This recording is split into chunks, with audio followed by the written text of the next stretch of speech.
राज एक ट्रैवलर और एनिमेटर था। उसका काम था अलग अलग जगहों पर घूमकर नई कहानियां ढूंढना और उन्हें अपने YouTube चैनल पर कार्टून के रूप में दिखाना।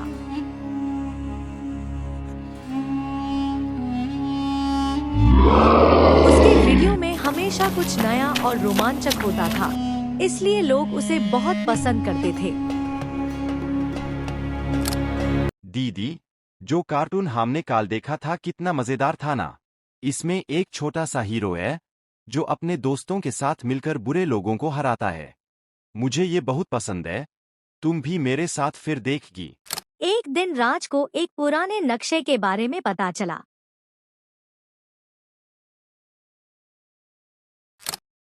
अरे, लगता है यह किसी चीज का नक्शा है। शायद कोई खजाना होगा। चलो जल्दी से पता करता हूँ, क्या पता मेरे कार्टून के लिए एक बढ़िया कहानी मिल जाए। घर आने के बाद उसने उस कागज को ध्यान से देखने लगा। उस नक्शे में एक घने जंगल के बीच छुपी एक रहस्यमयी मूर्ति का कहानी लिखी थी। यह जंगल इतना भयावह है कि वहाँ कई लोग रहस्यमय तरीके से गायब हो चुके हैं। कहा जाता है कि वहाँ कोई अजीब शक्ति मौजूद है।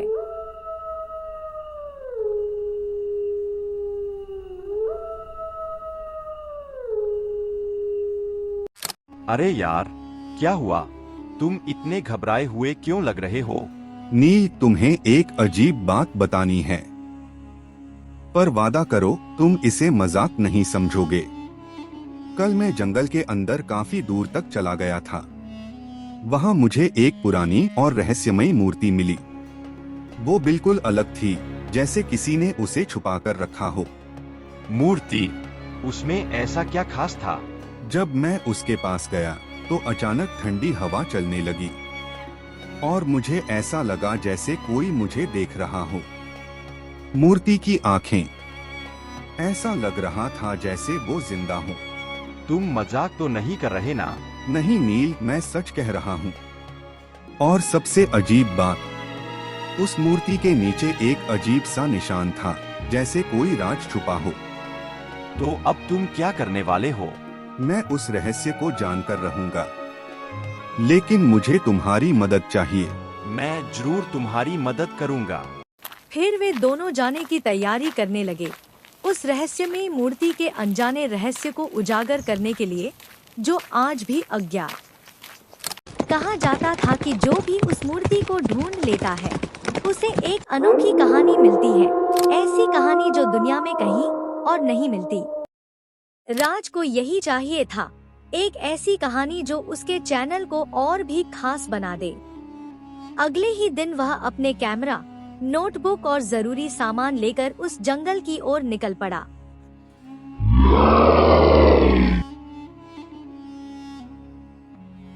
राज अपने छोटे भाई के पास आकर धीरे से बोला, सुनो, मुझे तुमसे एक जरूरी मदद चाहिए। मैं कल जंगल जाना चाहता हूँ, लेकिन मम्मी पापा मुझे कभी जाने नहीं देंगे। लेकिन भैया, आप जंगल क्यों जाना चाहते हो? सब कहते हैं वहाँ बहुत खतरा है। तुम बस मम्मी पापा से कहना कि मैं अपने दोस्त के घर स्कूल प्रोजेक्ट के लिए जा रहा हूँ। अगर वो ज्यादा पूछें तो बोलना कि ग्रुप स्टडी है। तुम उन्हें आसानी से मना सकते हो। अगर आपको कुछ हो गया तो, और अगर उन्हें पता चल गया कि मैंने झूठ बोला? कुछ नहीं होगा, मैं शाम से पहले वापस आ जाऊंगा। मुझे तुम पर भरोसा है, सिर्फ तुम ही मेरी मदद कर सकते हो। ठीक है भैया, मैं आपकी मदद करूंगा, लेकिन आपको वादा करना होगा कि आप सुरक्षित वापस आओगे। मैं जल्दी और सुरक्षित वापस आऊंगा, तुम चिंता मत करना। सुन, उस रहस्यमयी मूर्ति का सच जानना आसान नहीं है। हमें वहां तक पहुंचने के लिए 3 खतरनाक जगहों से गुजरना होगा। सबसे पहले आएगा गहरा जंगल, जहां सूरज की रोशनी भी ठीक से जमीन तक नहीं पहुंचती। वहां अजीब आवाजें सुनाई देती हैं और लोग कहते हैं कि कई लोग वहां से कभी वापस नहीं आए। और उसके बाद हमें रेगिस्तान पार करना होगा। वहाँ पानी की एक बूंद भी मिलना मुश्किल है और तेज धूप इंसान को कमजोर बना देती है। अगर हमने सही योजना नहीं बनाई तो हम रास्ते में ही हार सकते हैं। तीसरी जगह कौन सी है? सबसे खतरनाक दानवपुरी का जंगल। वहाँ अजीब शक्तियाँ हैं और कहा जाता है कि वहाँ जाने वाले हर इंसान की हिम्मत की परीक्षा होती है। राज और नील अपनी गाड़ी लेकर यात्रा पर निकल पड़े। उन्होंने हिम्मत और समझदारी से पहले गहरे जंगल को पार किया, जहां हर कदम पर डर और अजीब आवाजें उनका पीछा कर रही थी। फिर उन्होंने दूसरे घने जंगल को भी पार कर लिया। दोनों को लगा कि अब उनका सफर आसान हो जाएगा, लेकिन किस्मत को कुछ और ही मंजूर था। अचानक उनकी गाड़ी रास्ते में बंद हो गई। राज ने कई बार स्टार्ट करने की कोशिश की, लेकिन गाड़ी ने जवाब दे दिया।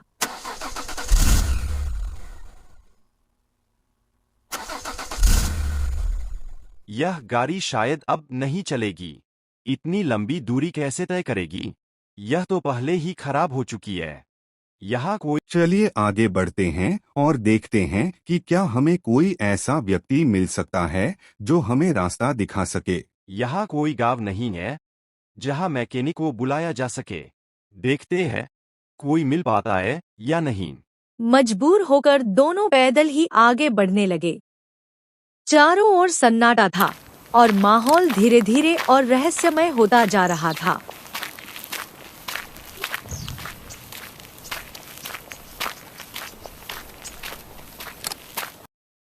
राज और नील लंबे सफर के बाद पैदल चलते चलते एक साधु के पास पहुंचे। साधु एक पुराने पेड़ के नीचे शांत बैठकर ध्यान कर रहे थे।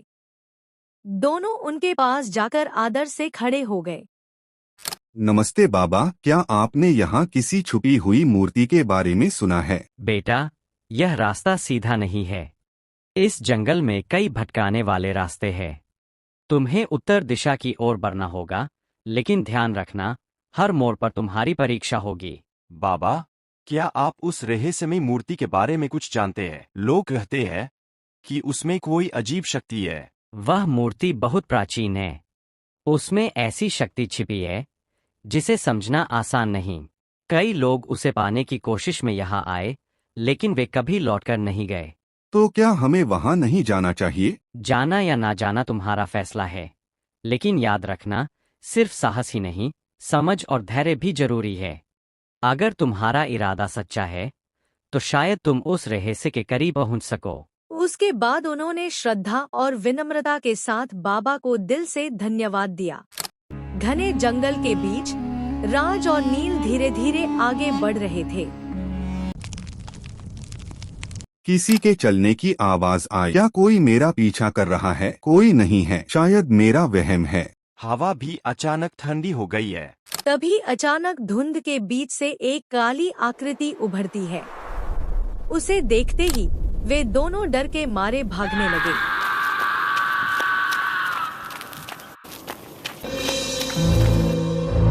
तुम कौन हो? तुम दोनों यहाँ आने की हिम्मत कैसे हुई?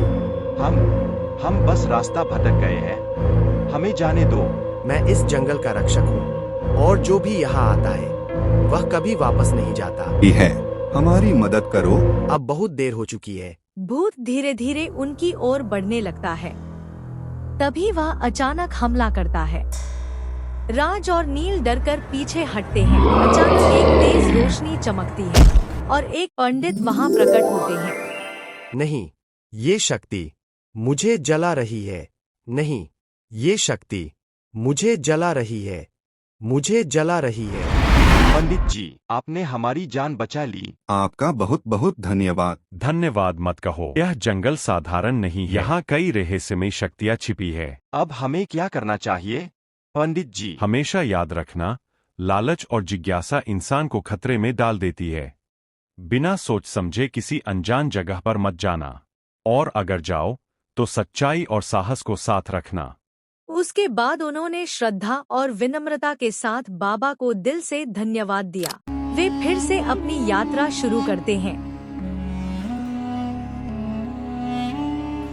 वाह, और उस रहस्य में ये जरूर मूर्ति की वही गुफा जगह तक है। पहुंच जाते हैं। ये मूर्ति आधा इंसान आधा जानवर, बहुत अजीब है। तुम यहाँ क्यों आए हो? कौन है? मैं एक ट्रैवलर हूँ, कहानी ढूंढने आया हूँ। कहानी?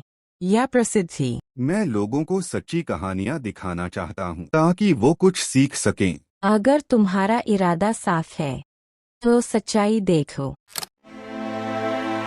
ओह, ये लोग लालच में सब बर्बाद कर रहे हैं। ये क्या? यहाँ तो एक गांव था। आवाज, तो ये मूर्ति इस जगह की रक्षा के लिए है। हाँ, और हर आने वाले की परीक्षा के लिए भी। याद रखना, सच्ची कहानी ही दिल तक पहुंचती है। मैं ये कहानी सबको बताऊंगा। सच के साथ ये सच में हुआ था।